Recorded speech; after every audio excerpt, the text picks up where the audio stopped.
Hello, fellow wine lovers, and welcome to Wine with Me. I'm your host, Emerick, and today we'll be looking at Louis Martini's 2014 Gnarly Vine Zinfandel from their Monte Rosso vineyard in Sonoma County. To keep things fair and objective, I will be utilizing the Court of Master Sommeliers tasting grid, which you can also follow along by clicking in the link in the description. In order to get in touch with me, request wines to be broken down next, you can leave your comments in the comment section down below, as well as Instagram and Twitter. So let's jump right into it.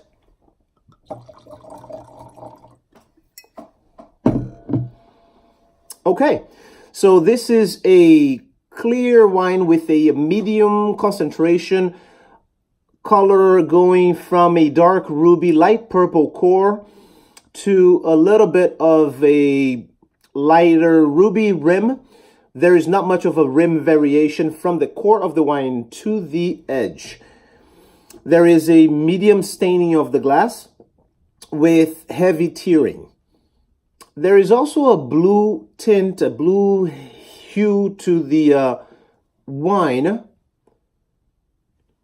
There is no sign of gas or sediment. And let's go to the nose.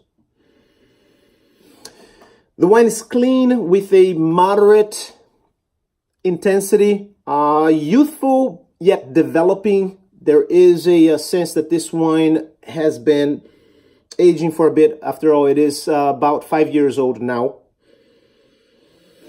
The fruit include red, black, and blue fruit, such as pomegranate, raspberry, strawberry, red currant, red plum, blackberry, black cherry, blueberry, mulberry.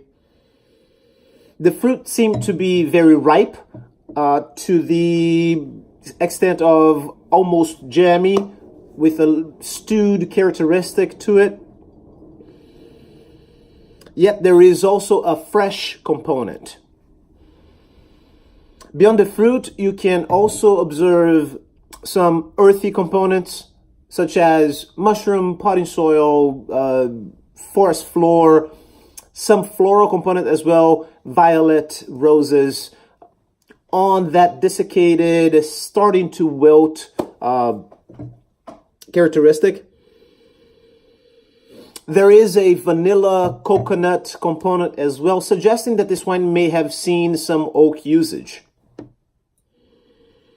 On the palate,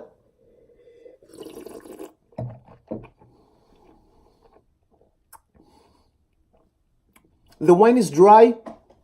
There is still that ripeness component to it. The fruit is still red, black, and blue. However, there is a change. The red fruit shows a lot more tart characteristics than it did on the nose, suggesting a slight underripe, overripe dichotomy in this wine.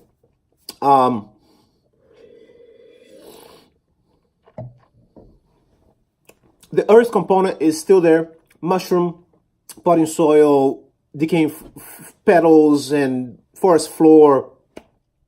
Also, the oak usage is a little more prominent, yet not dominant. This is a wine that can be enjoyed on a variety of pairings due to the fact that it is well balanced. There's nothing really sticking out of the profile.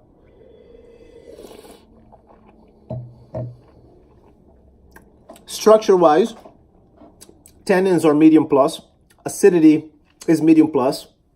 It gets your salivary glands working quite a bit. Alcohol, medium plus to high. I haven't researched anything of this wine because I want to give you my honest impressions. So I don't know what the alcohol content is, but if I had to guess, I would say in the range of 14.5% to 15%. Body is a full body wine with a round, medium texture. Again, the wine is in balance. There's nothing really sticking out with a medium plus finish. It lingers in your palate for a little bit. On the finish and retronasally, I'm also getting a little bit of a tobacco characteristic to this wine, which is very, very interesting. It adds to the complexity, which I would say is medium plus to high. So there it is, a very brief breakdown of Louis Martini Gnarly Vine Zinfandel. This is the 2014 vintage.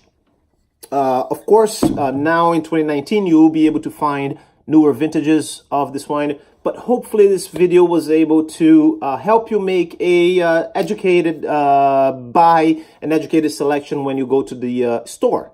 So if you have any questions, please feel free to leave them in the link below. And once again, thank you for watching. Cheers.